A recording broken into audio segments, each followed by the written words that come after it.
Hello everyone, welcome to Sangita crochet. आज मैले यो भिडियोमा स्क्रन्चीको एकदम सजिलो तरिका ल्याएको छु। हजुरहरूले भर्खर कुरुस चलाउन सिक्दै हुनुहुन्छ भने पनि स्क्रन्चीबाट स्टार्ट गर्न सक्नुहुनेछ। मैले यो भिडियोमा एकदम सजिलो तरिका ल्याएकी छु। भर्खरै सिक्दै हुनुहुन्छ भने पनि यो भिडियो हेरेर हजुरहरूले बनाउन सक्नुहुनेछ। अन्तिमसम्म हेरेर साथ दिनुहोला है त। यसको लागि चाहिँ ओलिभियाको धागो युज गरेको छु अनि कुरुस चाहिँ 3mm साइजको युज गरेको छु। अनि यो बनाउनको लागि चाहिँ हामीलाई चाहिन्छ लबर अनि यो चिनो लगाउने मार्कर पिन अनि त्यसपछि यही सामानका साथ हामीले सुरु गर्न सकिन्छ है त।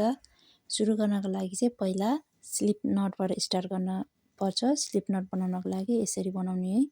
पहिला गोलो बनाउने, त्यसपछि तानेर माथि यसरी ल्याउने। फेरि पनि एकचोटि हजुरहरूलाई देखाउने छु स्लिप नट कसरी बनाउने भनेर। यसरी गोलो बनाएर भित्रबाट यसरी माथि तान्ने। अब यो भइसकेपछि कुरुस हालेर यसलाई टाइट गरिदिने। अब त्यसपछि लबरमा हामीले कुरुस हालेर यसरी कुरुस हाल्ने अनि त्यसपछि बिस्तारै यो धागोलाई यसरी कुरुसले तानेर भित्र ल्याइदिने। अनि त्यसपछि सुरुमा स्लिप नट बनाएकोमा यसरी हालिदिएपछि यसलाई स्लिप स्टिच भनिन्छ। त्यसपछि चेन 1 बनाउने। चेन 1 बनाइसकेपछि यो पछाडि भएको यो सानो टुक्रा धागोलाई पनि हामीले सँगै लेबेन्टीसँगै समातेर बुन्न पर्ने हुनेछ। अनि यसरी बनाइसकेपछि ग्र्याब गरेर सँगै निकालेपछि यसलाई सिङ्गल क्रोसेट भनिन्छ। त्यसपछि एउटा सिङ्गल क्रोसेट बनाइसकेपछि हामीले चिनो लगाउन पर्ने हुनेछ, किनकि यो चिनो लगाउँदाखेरि पछि गाँस्न सजिलो हुन्छ। भर्खर सिक्दै हुनुहुन्छ भने यो चिनो नलाउँदाखेरि हल्का कन्फ्युज भइन्छ, त्यही भएर चिनो लगाउँदा एकदम सजिलो हुन्छ है त। अब त्यसपछि फेरि यसरी तानेर यो सानो टुक्रा धागोलाई नि समातेर मजाले यो कुरुसले यसरी तानेर दुईटालाई सँगै लगाएपछि यसलाई सिङ्गल क्रोसेट भनिन्छ। यसरी नै सिङ्गल क्रोसेट बनाउँदै जाने। यदि यो चिनो लगाउने मार्कर पिन छैन भने पनि हजुरहरूले छुट्टै कलरको धागोले चिनो लगाउन सक्नुहुनेछ। सानो टुक्रा बनाएर त्यसले पनि म्यानेज गर्न सकिन्छ। यो चिनो भनेको जस्ट आफूले बुझ्नको लागि लास्टमा कहाँ गएर स्लिप स्टिच गर्ने, इन्डिङ गर्ने भनेर बुझ्नको लागि मात्रै चिनो लगाउने हो। त्यही भएर जे छ त्यसैले म्यानेज गर्न चाहिँ सकिन्छ है त। यसरी बनाउँदै जाने। मैले चाहिँ यसमा टोटल 60वटा बनाउने छु। अनि यसरी तान्दै हजुरहरूलाई जति मन लाग्छ त्यही अनुसार बनाउनु होला। यो सबै बनाइसकेपछि हजुरहरूलाई भेट्नेछु है त। अब चाहिँ मैले यसमा टोटल 60वटा बनाएर सिङ्गल क्रोसेट बनाइसकेँ। अब यसमा गाँस्न पर्ने हुनेछ। यो चिनो लगाएको ठाउँमा यसमा स्लिप स्टिच गर्न पर्ने हुनेछ। यसरी त्यही भएर हामीले अघि चिनो लगाएको हो यही ठाउँमा चिनो लगाएको ठाउँमा यसरी जोडिदिएपछि यसलाई स्लिप स्टिच भनिन्छ। अब चाहिँ त्यसपछि चेन 3 तान्ने। 1 2 3 तीनचोटि चेन तान्ने। अब चाहिँ हाम्रो नेक्स्ट स्टेप सुरु हुन्छ है त। देख्न सक्नुहुन्छ चेन 3 तानेकैबाट स्टिचबाट घरबाट हामीले अब डबल क्रोसेट बनाउने।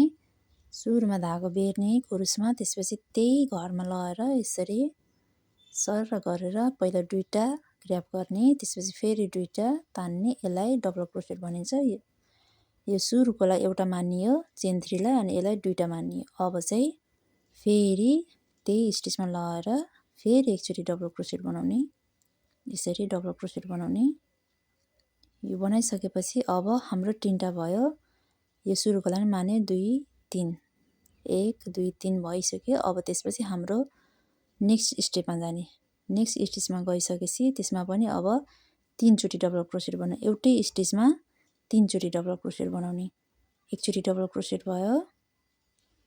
फेरि त्यही स्टिचमा त्यही घरमा गएर फेरि 2 चोटि डबल क्रोसेट बनाउने अनि फेरि त्यसैमा 3 चोटि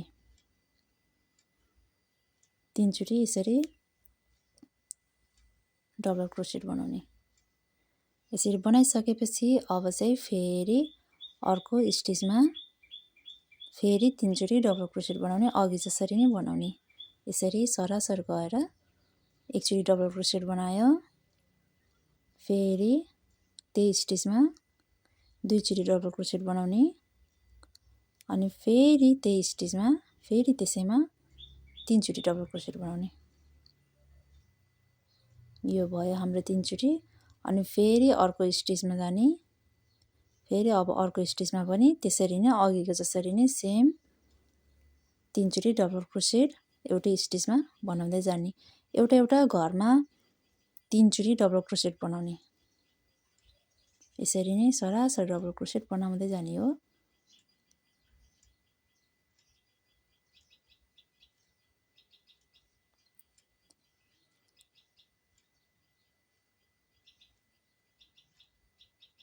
फेरि अब अर्को स्टिचमा डबल क्रोसेट बनाउने 3 चोटी।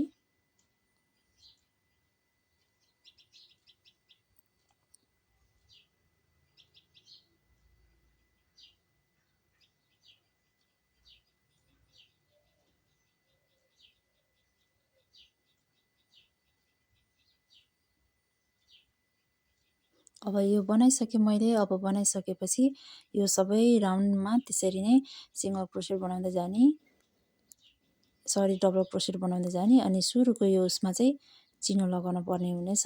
त्यसरी नै गाँस्नको लागि सजिलो हुन्छ।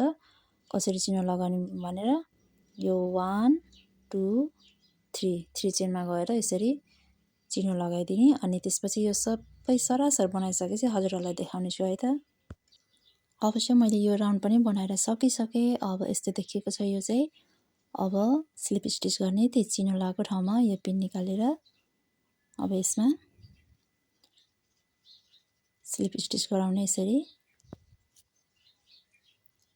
अब स्लिप स्टिच गराइसकेपछि अर्को राउन्ड स्टार्ट हुन्छ। फेरि चेन 3 बनाउने 1 2 3 चेन बनाइसकेपछि अघिको जस्तै सेम प्रोसेस गर्ने हो। डबल क्रोसेट सेम स्टिचमा बनाउने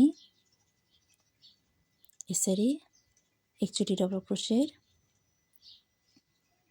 अब अनि त्यसपछि बनाइसकेपछि चिनो लगाउने।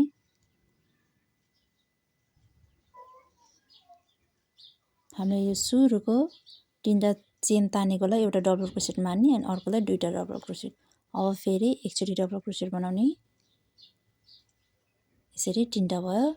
किनकि हामीले यो सुरुको 3टा चेन बनाएकोलाई एउटा डबल क्रोसेट मानिन्छ। अनि यो भइहाल्यो 2टा डबल क्रोसेट अनि 3टा।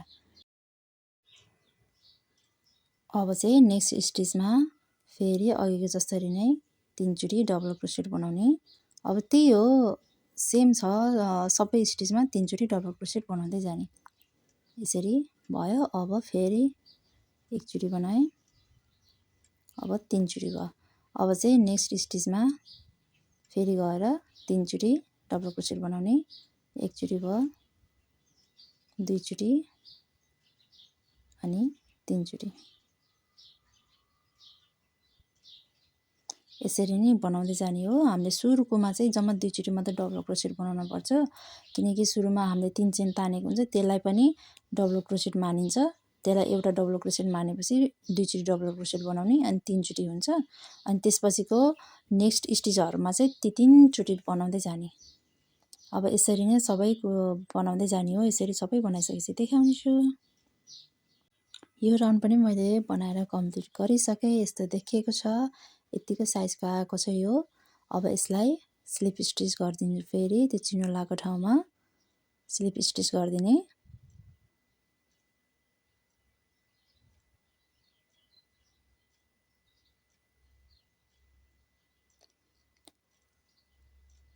यसरी स्लिप स्टिच गरिदिने। अब चाहिँ हजुरहरूलाई यतिको साइजको मनपर्छ भने हजुरहरूले यतिकै छोडिदिन पनि सक्नुहुनेछ। यो साइजको पनि ठिक्कको छ। यो ठुलो नि छैन सानो नि छैन, यतिको साइजको चाहिँ देखिन्छ है।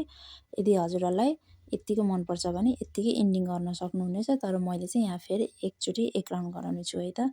योभन्दा हल्का ठुलो साइज आउँछ, एक राउन्ड बनाउने छु। त्यसको लागि फेरि हामीले तान्न पर्ने हुनेछ चेन 3 1 2 3 चेन ताने। अब चाहिँ मैले यो लास्ट राउन्डमा चाहिँ जस्ट एउटा मात्रै डबल क्रोसेट बनाउने छु। अघि चाहिँ एउटा स्टिचमा 3 चोटी डबल क्रोसेट बनाएको थिएँ भने अब चाहिँ एउटा स्टिचमा जम्मा एउटा मात्र डबल क्रोसेट, एउटा डबल क्रोसेट बनाएँ। फेरि अर्को स्टिचमा एउटा डबल क्रोसेट, सिंगल डबल क्रोसेट मात्र एउटा मात्रै। फेरि अर्को स्टिचमा पनि एकचोटी डबल क्रोसेट। यसरी नै मैले एउटा एउटा मात्र बनाएर यो राउन्ड चाहिँ कम्प्लिट गर्नेछु है त। हजुरहरूले टिटिनटा बनाउन पनि सक्नुहुनेछ, तर मैले एउटा मात्रै बनाएर कम्प्लिट गर्नेछु लास्ट राउन्डमा चाहिँ। अब यो सबै कम्प्लिट गरिसकेपछि बनाइसकेपछि हजुरहरूलाई देखाउने छु है त म कत्रो साइजको बन्यो कस्तो बन्यो भनेर। अब मैले यो लास्ट राउन्ड पनि कम्प्लिट गरेर सकिसकेँ। यस्तो देखिएको छ साइज। अब चाहिँ मैले यसलाई काट्दिने छु, किनकि मैले स्लिप स्टिच गरेर देखाइनँ, अगाडि दुईचोटि देखाइसकेँ, बुझ्नुभयो होला भनेर मैले यसमा देखाइनँ। अब अलिकति धागो राखेर यसलाई कट गरिदिने। अब चाहिँ यसलाई इन्डिङ गर्ने, यसरी धागो एकचोटि तानेर अब यसलाई इन्डिङ गरिदिने। अनि यो रको धागोलाई चाहिँ हामीले लुकाउन पर्ने हुनेछ। काट्दिनुभन्दा सियोले सिलाएर लुकाउँदाखेरि एकदम बलियो हुनेछ। अब यसरी सियोमा धागो हालिसकेँ मैले। हालिसकेपछि हजुरहरूले यो उल्टीबाट जता लगाएर लुकाइदिन नि सक्नुहुनेछ। यसरी लगाएर सिधा सिधा यसरी राउन्डमा नि लुकाइदिनु, नभए यसरी तल तल लगाएर यसरी धागो लुकाइदिन सक्नुहुनेछ। अब यसरी सिलाएर धागो लुकाइदिसकेपछि यो यसरी धागो रको धागोलाई लुकाइदियो भने सिलाएर अलिक बलियो रहन्छ। अनि त्यतिकै गाँठो पारेर काट्दाखेरि हल्का बलियो नहुन सक्छ, फुस्किन सक्छ। त्यही भएर यसरी लुकाउँदा बेटर हुनेछ। अब चाहिँ मैले यो लुकाइसकेँ। अब यसलाई रकोलाई यसरी काट्दिने। काटिसकेपछि यस्तो देखेको छ, धागो लुकाएको पनि देखेन। फाइनल लुक यस्तो रहेको छ। हजुरहरूले हातमा कपालमा जता पनि लगाउन सक्नुहुनेछ। मेरो भिडियो हेरेर हजुरहरूले पनि बनाउन सक्नुहुनेछ भन्ने आशा राख्नेछु। र मेरो भिडियो मन परेमा लाइक कमेन्ट सेयर अनि सब्सक्राइब पनि गरिदिनु होला। नबुझे कमेन्ट गर्नु होला, मैले रिप्लाई गर्नेछु। Thanks for watching. Bye by.